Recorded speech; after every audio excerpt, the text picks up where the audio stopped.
నమస్కారం సిటీ వార్తలకు స్వాగతం ముందుగా ముఖ్యాంశాలు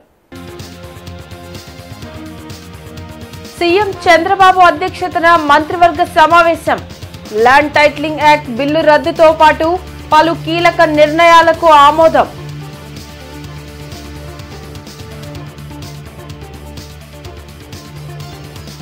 ఆగస్టు 15 నుండి రాష్ట్రంలో అన్నా క్యాంటీన్లు పునఃప్రారంభం మంత్రివర్గంలో చర్చించినట్లు రాంప్రసాద్ రెడ్డి వెల్లడి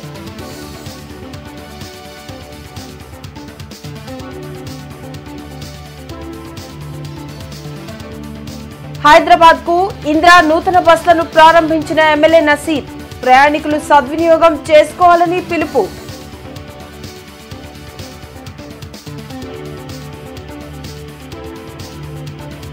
తాడికొండ గురుకుల పాఠశాల హాస్టల్ ను ఆకస్మిక తనిఖీలు చేసిన కలెక్టర్ నాగలక్ష్మి వసతులపై ఆరా ముఖ్యమంత్రి చంద్రబాబు అధ్యక్షతన వెలగపూడి సచివాలయంలో మంత్రివర్గ సమావేశం జరిగింది. పలు కీలక అంశాలపై చర్చించి నిర్ణయాలు తీసుకున్నారు. ల్యాండ్ టైటిలింగ్ యాక్ట్ రద్దు బిల్లుకు మంత్రివర్గం ఆమోదం తెలిపింది. వెలగపూడి సచివాలయంలో సీఎం చంద్రబాబు అధ్యక్షతన జరిగిన కేబినెట్ సమావేశంలో పలు కీలక అంశాలపై చర్చించి నిర్ణయాలు తీసుకున్నారు. ఈ నెల 22 నుంచి అసెంబ్లీ సమావేశాలు నిర్వహించాలని మంత్రివర్గం తీర్మానించింది. గత ప్రభుత్వ ఇసుక పాలసీని రద్దు చేసి ఉచిత ఇసుక విధానం అమలుకు కేబినెట్ ఆమోదం తెలిపింది. ధాన్యం కొనుగోలు చేసేందుకు వ్యవసాయ సహకార శాఖ 3200 కోట్లు రుణం పొందేందుకు గ్రీన్ సిగ్నల్ ఇచ్చారు. కేబినెట్ నిర్ణయాలను మంత్రి పార్థసారథి మీడియాకు వెల్లడించారు. మరి 2019-2021లో తీసుకొచ్చిన ఇసుక విధానాన్ని రద్దు చేస్తూ ఆ ప్రభుత్వం చేసుకున్న అగ్రిమెంట్స్ పెద్ద పెద్ద జేపీ తర్వాత ఇంకేదో పెద్ద పెద్ద సంస్థలు బయట నుంచి తీసుకొచ్చి ఏదైతే అంటే అప్పుడు చెప్పుకునేది ఏంటంటే అవి నామ మాత్రమే, కానీ ఆ ఇసుక వ్యాపారం చేసినంత మాత్రం వేరే వాళ్ళని చెప్పేసి చెప్పుకుంటుండేవాళ్ళు. ఏదేమైనా ఇక్కడ ఆ అగ్రిమెంట్లన్నీ కూడా రద్దు చేసేయడం జరిగిందని చెప్పేసి మనం ఆ విధానాన్ని అదేవిధంగా ఆ అగ్రిమెంట్లు కూడా అన్ని రద్దు చేయడం జరిగిందని చెప్పేసి మనం చేస్తాను. రాష్ట్ర వ్యాప్తంగా పాత ఫీజు రియంబర్స్మెంట్ విధానాన్ని అమలు చేసేందుకు విధి విధానాలు రూపొందించాలని అధికారులను మంత్రి నారా లోకేష్ ఆదేశించారు. వెలగపూడి సచివాలయంలో ఉన్నత విద్యాశాఖపై అధికారులతో నారా లోకేష్ సమీక్షించారు. గత ప్రభుత్వ అనాలోచిత నిర్ణయాల కారణంగా విద్యార్థుల భవిష్యత్తు అగమ్య గోచరంగా తయారైందని అన్నారు. కళాశాలల్లో డ్రగ్స్ను నిరోధించేందుకు పటిష్టమైన చర్యలు చేపట్టాలని మంత్రి నారా లోకేష్ ఆదేశించారు. ఆగస్టు 15 నుండి రాష్ట్రంలో అన్నా క్యాంటీన్లు ఏర్పాటు చేయాలని మంత్రివర్గ సమావేశంలో నిర్ణయించినట్లు మంత్రి రాంప్రసాద్ రెడ్డి తెలిపారు. పేదలకు అన్నం పెట్టాలనే లక్ష్యంతో అన్నా క్యాంటీన్లను తిరిగి ప్రారంభిస్తున్నట్లు మంత్రి రాంప్రసాద్ రెడ్డి చెప్పారు. ఎన్డీఏ కూటమి ఇచ్చిన హామీలను దశలవారీగా అమలు చేసేందుకు చర్యలు తీసుకుంటున్నట్లు మంత్రి వివరించారు. మహిళలకు ఉచిత ఆర్టీసీ ప్రయాణంపై అధ్యయనం చేశామని, త్వరలోనే దీనిని కూడా అమలు చేస్తామని పేర్కొన్నారు. ఆర్టీసీ బస్సులో ప్రయాణం సురక్షితమైనదని ఎమ్మెల్యే నసీర్ అహ్మద్ తెలిపారు. గుంటూరు నుండి హైదరాబాద్ కు నూతన ఇందిరా సర్వీస్ బస్సులతో పాటు విజయవాడకు కొత్త బస్సును ఆయన ప్రారంభించారు. ప్రైవేట్ ట్రావెల్స్ కు దీటుగా ఆర్టీసీ సర్వీసులను అనేక ప్రాంతాలకు నడుపుతుందని ప్రయాణికులు సద్వినియోగం చేసుకోవాలని ఎమ్మెల్యే కోరారు.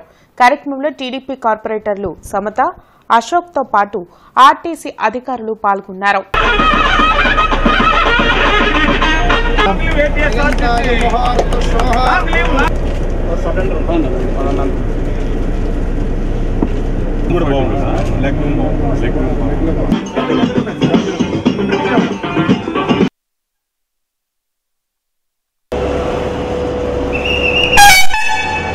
హైదరాబాద్కి సంబంధించి లగ్జరీ బస్ ఇందిరా బస్సుని ఈరోజు టు అండ్ ఫ్రో బస్గా, అంటే అటు నుంచి హైదరాబాద్ నుంచి ఒక బస్సు, గుంటూరు నుంచి ఒక బస్సు రాత్రిపూట ప్రయాణం చేసేటువంటి పరిస్థితి. ఎందుకంటే ప్రైవేట్ ట్రావెల్స్లో మేము అందరం కూడా చూస్తూ ఉన్నాం, సీజన్కి బట్టి రేట్లు ఫిక్స్ చేస్తూ ప్రజల దగ్గర నుండి అధిక మొత్తంలో ఫేర్ని వసూలు చేస్తున్నటువంటి పరిస్థితులు ఉన్నాయి, ఛార్జీలను వసూలు చేస్తూ ఉన్నారు. కానీ ఆర్టీసీ డిపోకి సంబంధించినటువంటి ఇందిరా బస్సు లగ్జరీతో పాటు ముఖ్యంగా టీవీ, అలాగే వైఫైతో పాటు వాటర్ బాటిల్, అలాగే బెడ్షీట్ అన్నీ కూడా ఏర్పాటు చేస్తూ కేవలం 650 రూపాయలకి ప్రయాణం చేసేటువంటి పరిస్థితులు ఉన్నాయి. కేవలం 3 స్టాపులతో 6 గంటల ప్రయాణంతో ఈ ఇందిరా బస్సు ప్రతిరోజు కూడా రాత్రిపూట 10:30కి ప్రారంభించి ఉదయాన్నే హైదరాబాద్ చేరేటువంటి పరిస్థితులు ఉన్నాయి. అలాగే విజయవాడకి గతంలో 25 బస్సులు నడుస్తూ ఉన్నాయి. కొత్తగా నాన్ స్టాప్ లగ్జరీ బస్ ఒకటి ఈరోజు ప్రారంభించుకోవడం జరిగింది. అది కూడా కన్వీనియంట్గా, చాలా పర్ఫెక్ట్గా ఆడియోతో పాటు కూర్చోడానికి కన్వీనియంట్గా ఉన్నటువంటి బస్సుని ఏర్పాటు చేసుకోవడం చాలా గొప్ప విషయం. త్వరలో స్లీపర్ బస్సు కూడా, నాన్ ఏసీ స్లీపర్ బస్సు కూడా ఏర్పాటు చేయడానికి ప్రయత్నం చేస్తున్నాం. ఆల్రెడీ ఒక స్లీపర్ బస్సు ఉంది మన దగ్గర స్టార్ లైనర్ కింద. ఇంకొక స్లీపర్ బస్సు కూడా ఏర్పాటు చేయడానికి చూద్దాము. అట్లానే వైజాగ్కి, మిగతా భద్రాచలంకి కొత్త బస్సులు వచ్చి ఉన్నాయి. ఇవి కాకుండా ఈ జిల్లాకి ఇంచుమించుగా 55 బస్సుల దాకా మనకు త్వరలో వితిన్ 3 monthsలో వచ్చే అవకాశం ఉంది. కానీ ప్రయాణికులకి మెరుగైన సదుపాయాలు కల్పించడం కోసం బస్ స్టేషన్స్ అభివృద్ధి చేయడము, ప్రయాణికులకి మరిన్ని వసతులు ఇవ్వడానికి మా వంతుగా ప్రయత్నం చేస్తున్నాము. తాడికొండలోని సాంఘిక సంక్షేమ బాలుర గురుకుల పాఠశాల మరియు బీసీ బాలికల వసతి గృహాలను జిల్లా కలెక్టర్ ఎస్ నాగలక్ష్మి ఆకస్మిక తనిఖీలు చేశారు. ముందుగా సాంఘిక సంక్షేమ గురుకుల పాఠశాలను సందర్శించారు. ఈ సందర్భంగా పాఠశాల పరిసరాలు, తరగతి గదులు, మధ్యాహ్న భోజనం తయారు చేసే వంటగది మరియు డైనింగ్ హాల్ను పరిశీలించి కలెక్టర్ నాగలక్ష్మి తగు సూచనలు చేశారు. విద్యార్థులకు అందించే అల్పాహారం, భోజనం మెనూ ప్రకారం రుచిగా, శుచిగా అందించాలన్నారు. తరగతి గదులను పరిశీలించి వారికి అందిస్తున్న విద్యా బోధనపై ఉపాధ్యాయులను అడిగి తెలుసుకున్నారు. 10వ తరగతి విద్యార్థులతో మమేకమై జిల్లా కలెక్టర్ ఉపాధ్యాయురాలుగా మారి కొంత సమయం వారితో ముచ్చటించారు. ఇంగ్లీష్ పాఠ్యపుస్తకం చదవడంలో విద్యార్థికి ఉన్న ప్రతిభను పరీక్షించారు. సాంఘిక సంక్షేమ వసతి గృహాల్లోని విద్యార్థులకు నాణ్యమైన విద్యను అందించి మంచి మార్కులతో 100% ఉత్తీర్ణత సాధించే విధంగా విద్యార్థులను తీర్చిదిద్దాల్సిన బాధ్యత ఉపాధ్యాయులపై ఉందని కలెక్టర్ తెలిపారు.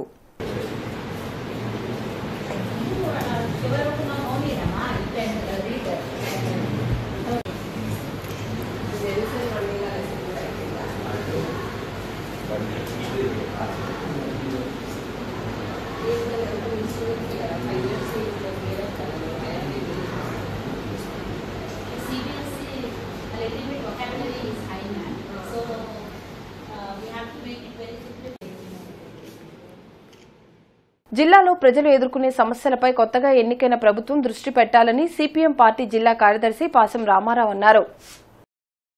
జిల్లా సిపిఎం పార్టీ కార్యాలయంలో పాసం రామారావు మీడియాతో మాట్లాడుతూ అధికారంలోకి వస్తే ప్రజా సమస్యల పరిష్కారం కోసం కృషి చేస్తామని ఎన్నికల ముందు ఇచ్చిన హామీని అమలు చేయాలని డిమాండ్ చేశారు. గుంటూరు ఛానల్ను పర్చూరు వరకు పొడిగించి సాగు, త్రాగునీరు సమస్యను పరిష్కరించే విధంగా చొరవ చూపాలన్నారు. పెదవడ్లపూడి హై లెవెల్ ఛానల్ను పూర్తి చేసి 25,000 ఎకరాలకు నీరు అందించాలని కోరారు. ప్రభుత్వ స్థలాల్లో ఇళ్లను నిర్మించుకున్న పేదలకు ఇళ్ల పట్టాలను పంపిణీ చేయాలన్నారు. లోతట్టు ప్రాంతాల్లోని ప్రజలు అంటువ్యాధుల బారిన పడకుండా క్లోరినేషన్, బ్లీచింగ్ చేయడంతో పాటు అవసరమైన మందులను పంపిణీ చేయాలని డిమాండ్ చేశారు. ఎన్నికల ముందు అంగన్వాడీ, ఆశా, మున్సిపల్ కార్మికుల సమస్యల పరిష్కారం కోసం ఇచ్చిన హామీలను అమలు చేసేలా కృషి చేయాలన్నారు. కార్యక్రమంలో నగర కార్యదర్శి నళినీకాంత్, కౌలు రైతు సంఘం నాయకులు అజయ్ కుమార్, అప్పారావు, బైరగాని శ్రీనివాసరావు తదితరులు పాల్గొన్నారు. గుంటూరు ఛానల్ని పర్చూరు వరకు పొడిగించాలని చెప్పేసి గత అనేక సంవత్సరాలుగా ఆందోళన జరుగుతూ ఉంది. ఆ ఆందోళనకి చంద్రబాబు నాయుడు గారు పెదనందిపాడు వచ్చినప్పుడు మేము ఖచ్చితంగా అధికారంలోకి వస్తే నిధులు కేటాయిస్తామని చెప్పారు. గుంటూరు ఛానల్ని పర్చూరు దాకా పొడిగిస్తే 50,000 ఎకరాలకు సాగునీరు, తాగునీరు అందుద్ది. మేము కోరేది ఏంటంటే కొత్త ప్రభుత్వం స్పందించి వెంటనే నిధులు కేటాయించాలని చెప్పేసి మేము కోరుతా ఉన్నాం. ఇప్పుడు చూస్తున్నారు, వర్షాలు పెద్ద ఎత్తున కురుస్తూ ఉన్నాయి. ఈ వర్షాలకు సంబంధించి మొత్తం గ్రామీణ ప్రాంతాల్లోనూ, పట్టణాల్లోనూ లోతట్టు ప్రాంతాలు జలమైపోయింది. ఇప్పుడు వెంటనే బ్లీచింగ్ చల్లకపోతే, జాగ్రత్తలు తీసుకోకపోతే దోమలు ప్రబలి అంటువ్యాధులు వచ్చేటువంటి పరిస్థితి ఉంది. కాబట్టి వెంటనే ప్రభుత్వం చర్యలు తీసుకొని నీటిని క్లోరినేషన్ చేయాలి, బ్లీచింగ్ చల్లాలి, ప్రభుత్వ వైద్యశాలలన్నింటిలోనూ మందులు తగిన విధంగా అందుబాటులో ఉంచాలని చెప్పేసి మేము కోరుతాం. ఓపీఎస్ విధానాన్ని అమలు చేయాలని డిమాండ్ చేస్తూ ఏపీ ప్రభుత్వ ఉద్యోగుల సంఘం ఆందోళన చేపట్టింది. నగరంపాలెంలో ఏపీ ప్రభుత్వ ఉద్యోగుల సంఘం నాయకులు ధర్నా చేసి నిరసన తెలిపారు. సిపిఎస్ విధానాన్ని రద్దు చేస్తామని హామీ ఇచ్చి అధికారంలోకి వచ్చిన గత ప్రభుత్వం ఉద్యోగులను మోసం చేసిందన్నారు. ఉద్యోగులకు న్యాయం చేస్తుందనే నమ్మకంతో టీడీపీ ప్రభుత్వాన్ని అధికారంలోకి తెచ్చినట్లు చెప్పారు. కొత్తగా అధికారంలోకి వచ్చిన ప్రభుత్వం మరో కొత్త విధానాన్ని అమలు చేస్తామని చెప్పడం సరికాదన్నారు. రాష్ట్ర ప్రభుత్వం ఇచ్చిన హామీ ప్రకారం ఓపీఎస్ విధానాన్ని అమలు చేయాలని డిమాండ్ చేశారు. ఓల్డ్ పెన్షన్ విధానాన్ని అమలు చేసేంత వరకు ఆందోళన కొనసాగిస్తామని హెచ్చరించారు.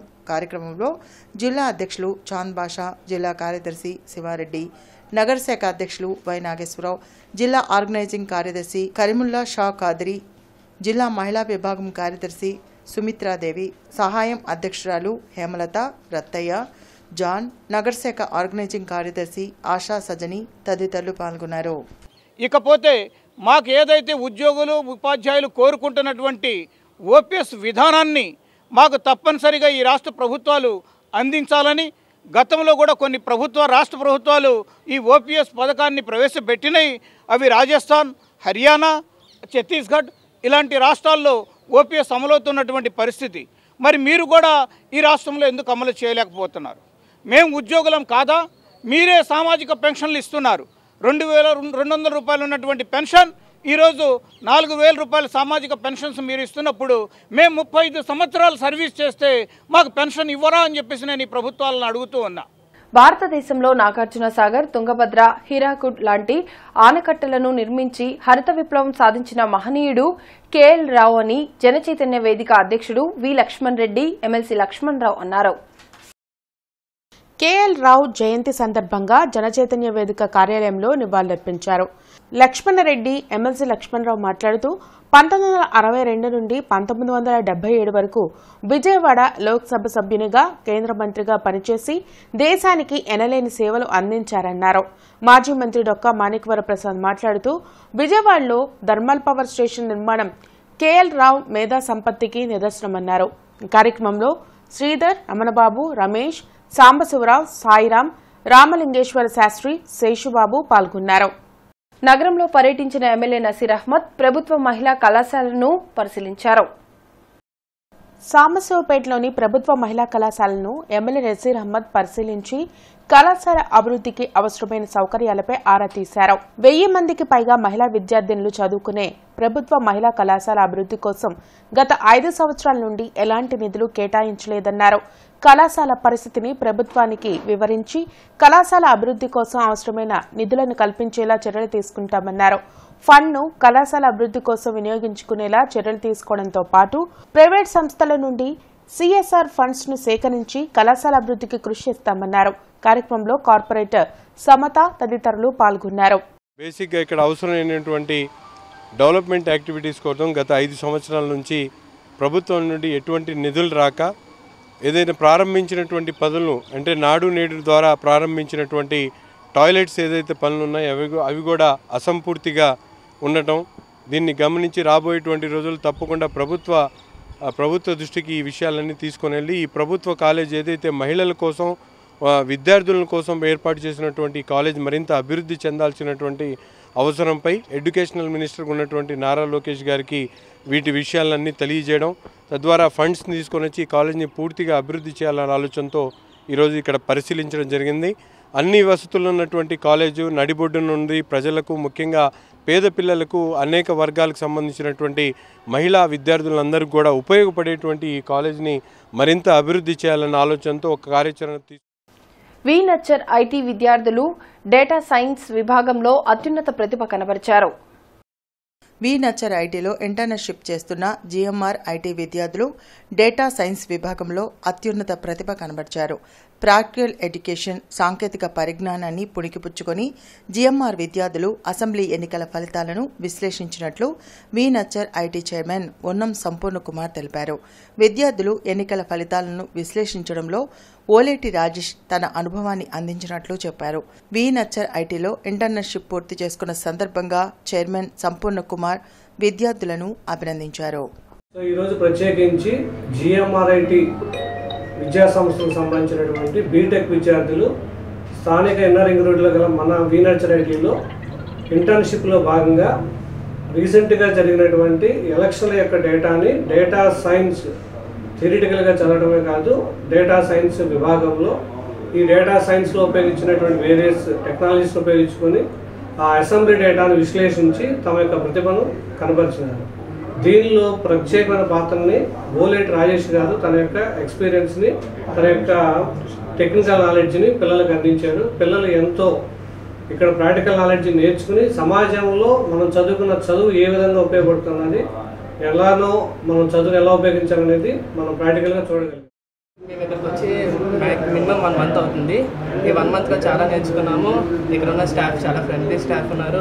మాకు చెప్పే సార్ రాజేష్ సార్ మంచి మంచి ఎగ్జాంపుల్స్, రియల్ లైఫ్ ఎగ్జాంపుల్స్, మన ప్లేస్మెంట్కి అవసరమయ్యేవి, మన కంపెనీకి అవసరమయ్యేవి అన్నీ చెప్తున్నారు.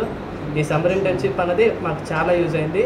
ఈ వీనెస్టర్ ఐటీ వల్ల మేము మా టెక్నికల్ స్కిల్స్ అన్నీ చాలా డెవలప్ చేసుకున్నాము. మనకి ఇక్కడికి వచ్చే స్టాఫ్ వల్ల ఏం చేయాలి, ఎలా చేయాలి, ఇప్పుడు కంపెనీకి వెళ్ళామంటే ఎలా ఉండాలి, ఏం చేయాలి అని అన్నీ చెప్పారు. ఏపీ రైతు సంఘం, కౌలు రైతు సంఘం, వ్యవసాయ కార్మిక సంఘాల ఆధ్వర్యంలో ఈ నెల 18, 19 తేదీలలో జిల్లాలోని అన్ని గ్రామ వార్డు సచివాలయాల్లో వినతి పత్రాలను ఇచ్చే కార్యక్రమాన్ని జయప్రదం చేయాలని కౌలు రైతు సంఘం జిల్లా కార్యదర్శి అజయ్ కుమార్ పిలుపునిచ్చారు. జిల్లా సిపిఎం పార్టీ కార్యాలయంలో అజయ్ కుమార్ మీడియాతో మాట్లాడుతూ పెట్టుబడి సాయం 20,000 రూపాయలు ఇస్తామన్న ఎన్నికల హామీని అమలు చేయాలన్నారు. గత సంవత్సరం ఖరీఫ్ సీజన్లో కరువు తుఫాన్తో నష్టపోయిన రైతులకు వెంటనే పరిహారం చెల్లించాలని డిమాండ్ చేశారు. రైతు విమోచన చట్టం అమలు చేయడంతో పాటు ప్రతి రైతుకు 2 లక్షల రూపాయల రుణమాఫీని రద్దు చేయాలన్నారు. జీవో నెంబర్ 22ను రద్దు చేసి యజమాని సంతకంతో పని లేకుండా కౌలు రైతుకు గుర్తింపు కార్డు ఇవ్వాలని కోరారు. కార్యక్రమంలో బైరగాని శ్రీనివాసరావు, ఈమని అప్పారావు తదితరులు పాల్గొన్నారు. పిలుపులో ప్రధానంగా పెట్టుబడికి అవసరం 20,000 రూపాయలు రైతుకి ఇస్తామని చెప్పేసి ఈ రోజున మా చంద్రబాబు ప్రకటనలో ఉంది. దానికోసం అన్నదాత సుఖీభావ పేరుతోటి మీరు ఇస్తామని ప్రకటన చేశారు. ఇవాళ పెట్టుబడికి అవసరమని ఈ సమయంలో ఇస్తే ఉపయోగకరంగా ఉంటుంది. అందువల్ల 20,000 రూపాయలు వెంటనే ఇవ్వాలని చెప్పేసి, అదేవిధంగా మిచోంగ్ తుఫానుకి నష్టపోయిన రైతులకు, కౌలు రైతులు నష్టపోయాడు ఇస్తామని చెప్పేసి గతంలో ప్రకటించడం జరిగింది. గత ప్రభుత్వం టైంలో రాకుండా ఎన్నికలు అయిపోయిన తర్వాత కొంతమేరకు ఇచ్చారు, కానీ అందరికీ అది అందలేదు. వాళ్ళు ఇచ్చిన లిస్టు ప్రకారం కూడా రైతులకు అందల. అందువల్ల ఆ తుఫాను నష్టపోయిన వారికి వాళ్ళకి ఇచ్చే అరకొర కూడా పూర్తిగా అందలేదు. ఆ లిస్టు ప్రకటించిన వారితో పాటు ఇంకెవరన్నా లబ్ధిదారులు మిస్ అయితే వాళ్ళకు కూడా ఇవ్వాలని చెప్పి ప్రధాన. ఈరోజు రైతు భరోసా కేంద్రాల్లో సరైనటువంటి విత్తనాలు కానీ లభించట్లేదు. సబ్సిడీ విత్తనాలు చాలా అరకొరగా ఉన్నాయి, కొరతగా ఉంది. అలాగే కౌలు రైతులకైతే అసలు విత్తనాలు ఇచ్చే పరిస్థితే లేదని చెప్పి కౌలు రైతులు వాపోతూ ఉన్నారు. ఈరోజు కౌలు రైతుల పరిస్థితి జిల్లాలో చాలా దయనీయంగా ఉంది.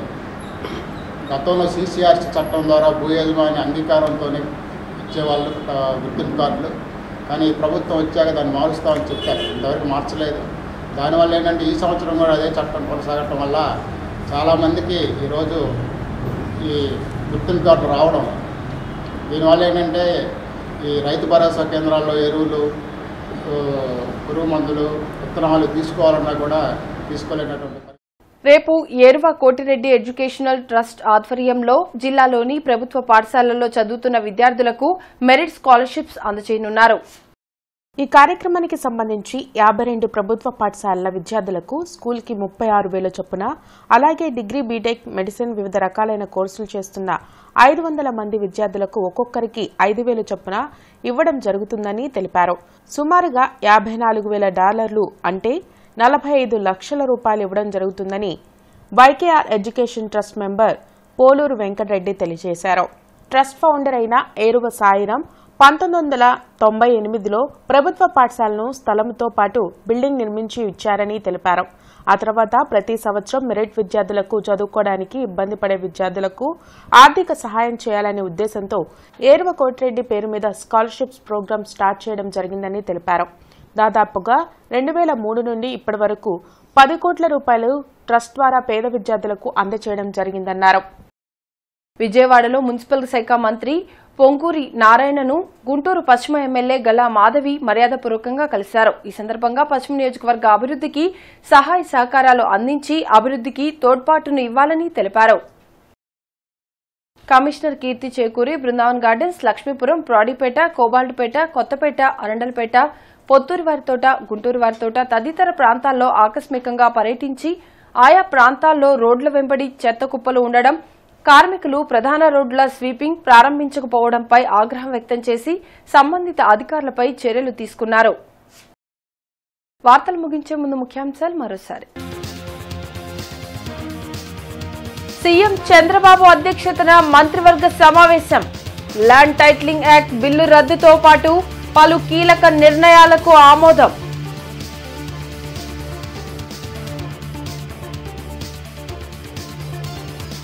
ఆగస్టు 15 నుండి రాష్ట్రంలో అన్నా క్యాంటీన్లు పునఃప్రారంభం. మంత్రివర్గంలో చర్చించినట్లు రాంప్రసాద్ రెడ్డి వెల్లడి.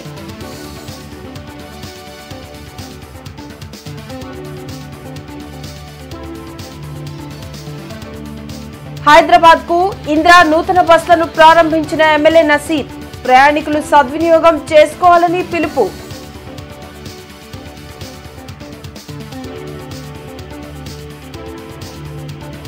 తాడికొండ గురుకుల పాఠశాల హాస్టల్ ను ఆకస్మిక తనిఖీలు చేసిన కలెక్టర్ నాగలక్ష్మి. వసతులపై ఆరా. ఇవి ఇప్పటివరకున్న అప్డేట్స్. మరిన్ని అప్డేట్స్ తో మళ్ళీ కలుద్దాం. అంతవరకు సెలవు. నమస్కారం.